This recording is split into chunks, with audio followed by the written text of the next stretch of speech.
with our first game that we have talking about the G-Men.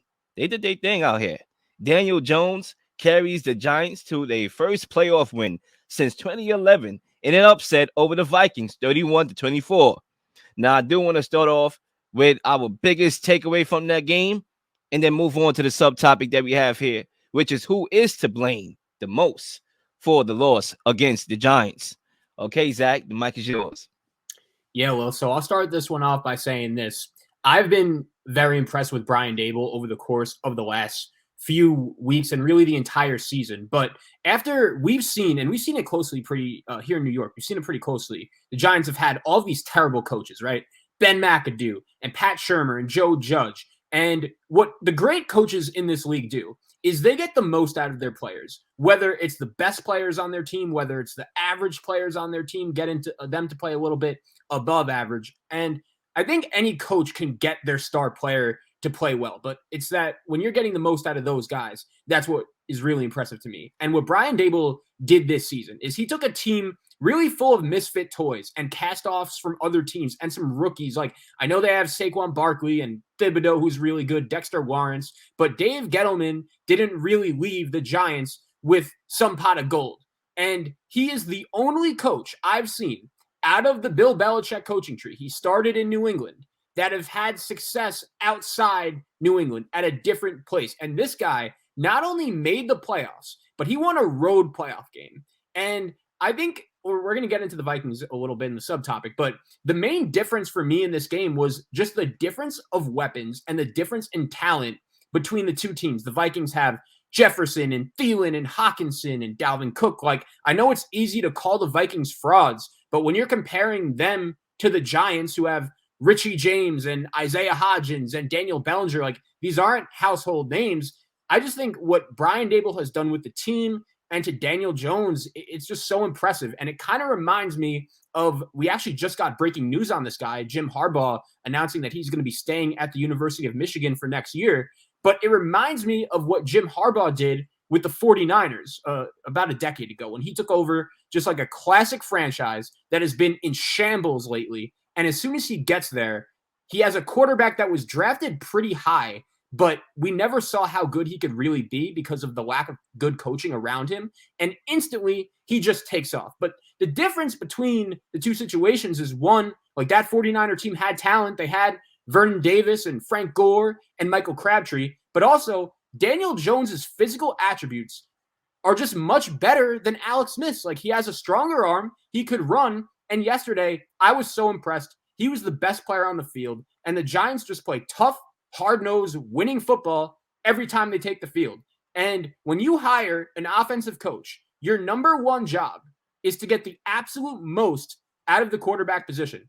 And that's exactly what Brian Dable has done with Daniel Jones. And the Giants and the coaches they've had the last 3-4 years were a joke. And just like Doug Peterson in Jacksonville, we're going to get into that a little later on the show as well, this team has just taken off. And I have two main takeaways from the game.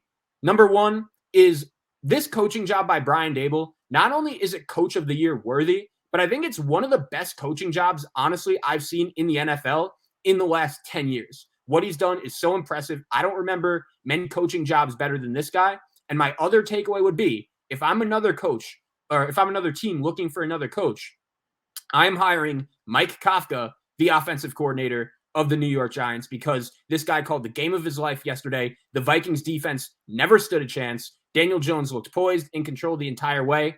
And what an effort by the New York Giants. I couldn't be more impressed. Yeah, my takeaway from this game is that I believe that Daniel Jones' price just went up. When you talk about negotiation leverage, his agent can literally up the price. Look at this playoff game, right? You go to the playoffs to get synchronized in labels. Best quarterback in the league.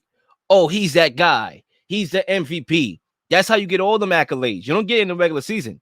You get it in the playoffs. That's how Patrick Mahomes got his. That's how Josh Allen got his. That's how Joe Burrow got his, right? You get it through the playoffs. And what I saw from Daniel Jones, I'm not trying to overreact. That was the best quarterback I seen all weekend, bro. And I'm not even lying. You talk about Josh Allen and some of his struggles. Yeah, the explosiveness was there and all that. We get that. But I'm talking about a consistent game. No mistakes That was my guy Daniel Jones. So I think if you're his agent, you have a hell of an argument.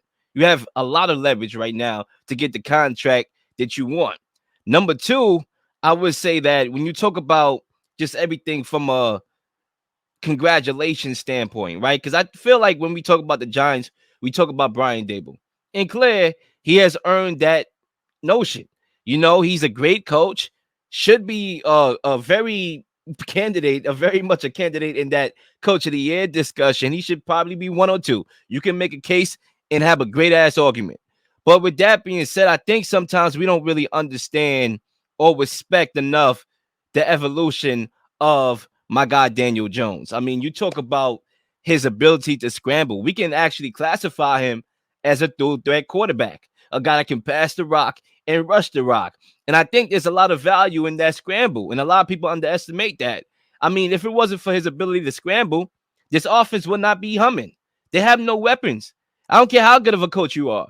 If you have no weapons, you don't have no number one or two receiver on this team, the scramble definitely is value. It's valuable. And I think we saw that value last night on full display. So even though Coach Dable, he's a great coach, you can argue he's a top 10 coach already in the league.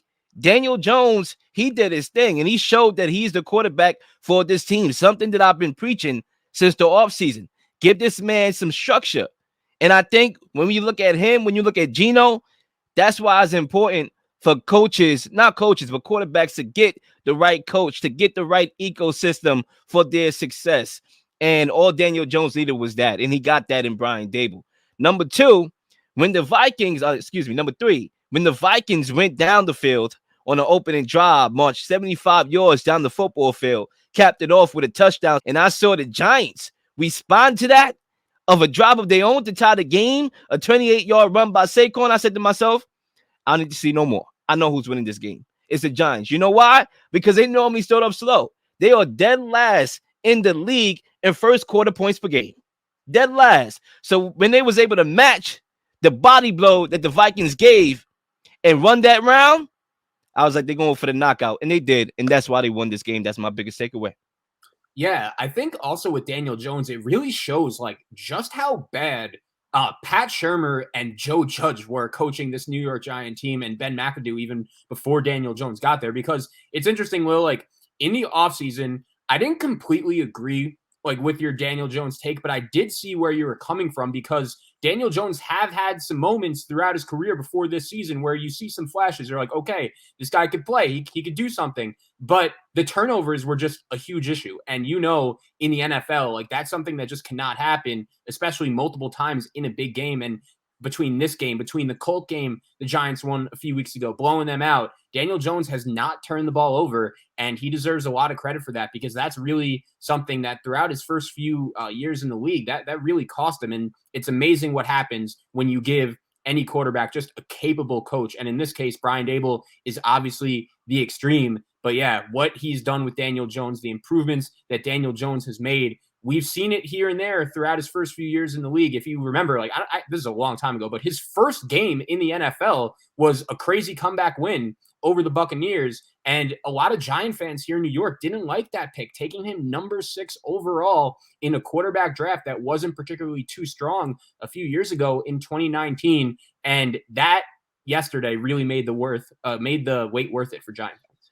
And my last point on the Giants side is that my mom got a statement, a little slogan that she always, drills in my mind. The stone the builder rejects becomes the head cornerstone. Those people that you laugh at, that you boo at draft night. Oh, why did you take Saquon, a running back, with the number 2 overall pick? Which is a fair argument. Why did you take Daniel Jones over guys like Drew Lock and other guys, Josh Allen, I believe, been after Daniel Jones, all those guys? But at the same time, these two guys were the guys that got you to the playoffs this year and won you that playoff game last night.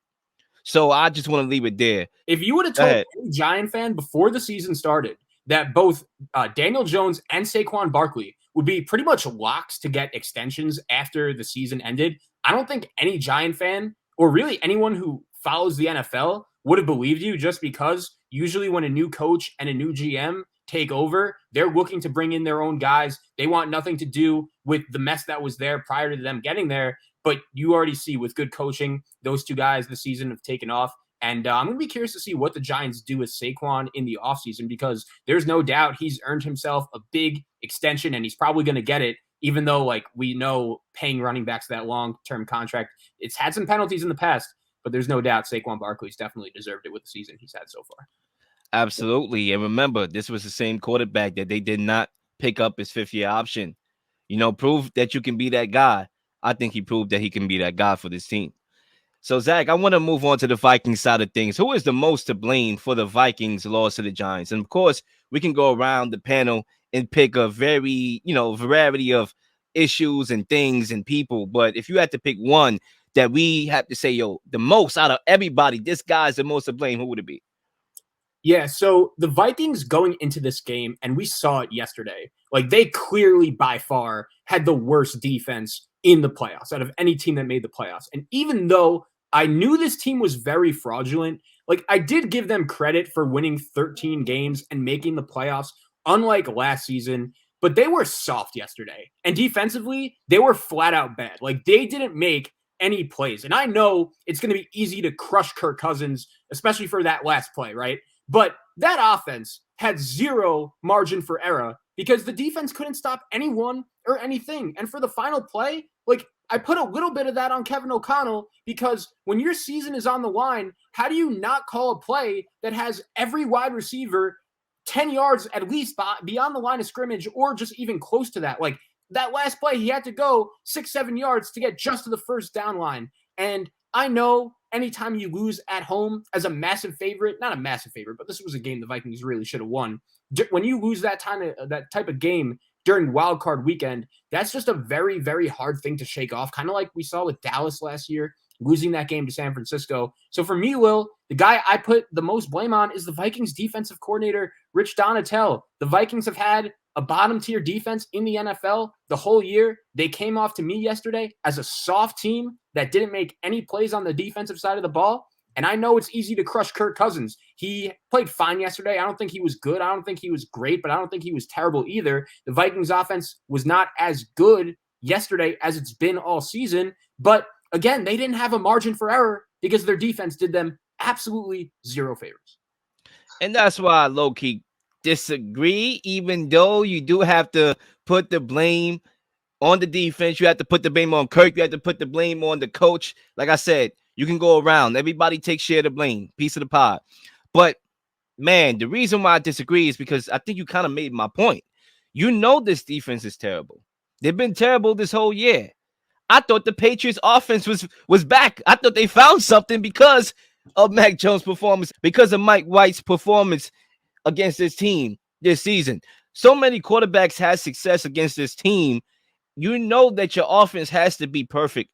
You have to put up them points on the board because you can't count on that defense. You know it wasn't going to change in this game. It wasn't at all. So you have to make sure your offense is near perfect. And I thought that Kevin O'Connell, and the reason why I'm going with him as the most to blame, he did not coach a perfect game, right? Nor was it even close.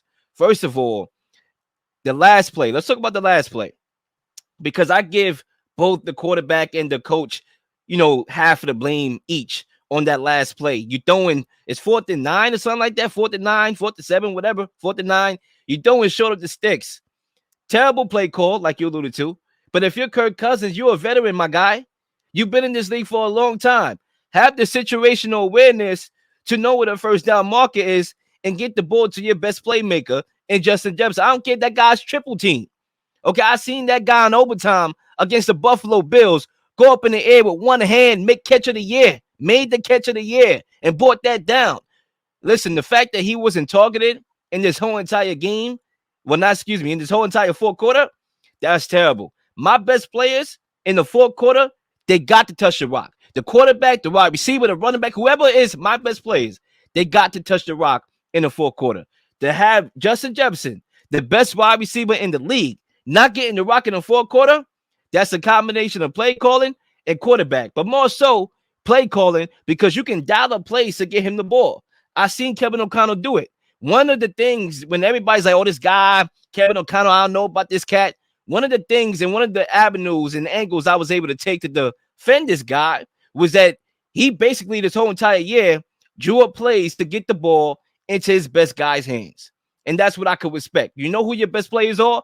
Get them the ball. You don't got to be cute. I understand you want to get other guys like Thielen and KJ Osborne involved more. TJ Hawkinson had himself a day. But you have the best wide receiver. You have one of the best running backs. Get them the ball. You don't got to be too creative and fancy to do that. Unless, you got the defense and trying to take them out of the game. That's when you have to be creative. And we understand that they're going to put this bracket coverage over Justin Jefferson. We understand that. But that's when you get him outside, pitches, little creative stuff like that. They didn't do that, and that's why he got to take the heat. And another thing, right? Let's go back to the first quarter. Early in this game, 3rd-and-1, they decide to have Justin Jefferson throw the ball to Kirk Cousins. Why are you drawing up plays behind the sticks when you only need a yard?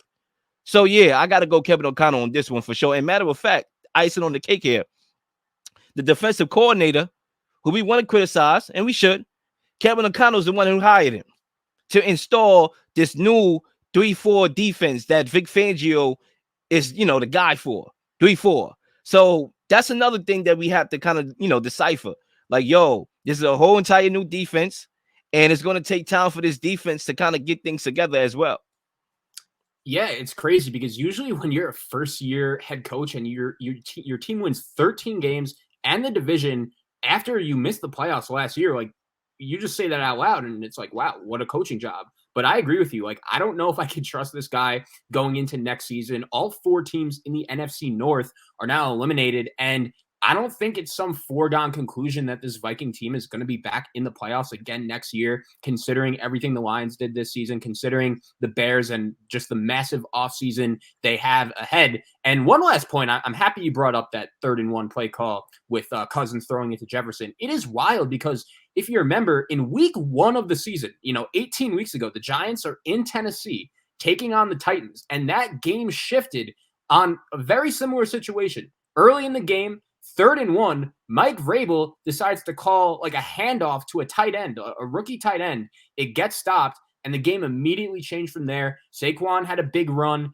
and the rest is history. The Giants were able to win that game, and what do you know? Just 18 weeks later, in the same exact spot, Brian Daboll is not the coach that overthinks. He's not the coach that messes it up. That was Kevin O'Connell yesterday, and the Vikings paid for it. Absolutely. And one last stat for thought here. The Vikings defense, they have given up more than 400 yards in 9 out of the 17 games this year. We knew coming into this game that the defense was suspect, and they were going to remain suspect. Your offense has to remain perfect, and it wasn't, and that's why the Giants are moving on.